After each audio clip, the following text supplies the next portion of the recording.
বের করতে হবে প্রশ্নবোধক চিহ্নিত স্থানে নিচের কোন সংখ্যাটি বসবে।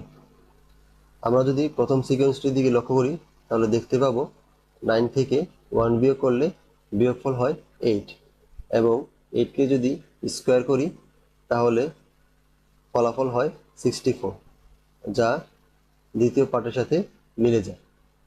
সো সেই অনুযায়ী আমরা যদি 9 থেকে 8 বিয়োগ করি তাহলে 1 হয়, 1কে স্কোয়ার করলে 1, যা 36 এর সাথে মিলে না।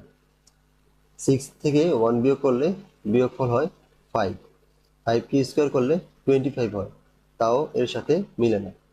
সো আমরা যদি 9 থেকে 3 বিয়োগ করি বিয়োগফল হয় 6 এবং 6কে যদি স্কোয়ার করি স্কোয়ার হয় 36, যা দ্বিতীয় সিকোয়েন্সের সাথে মিলে যায়। অর্থাৎ উত্তর হবে অপশন ডি।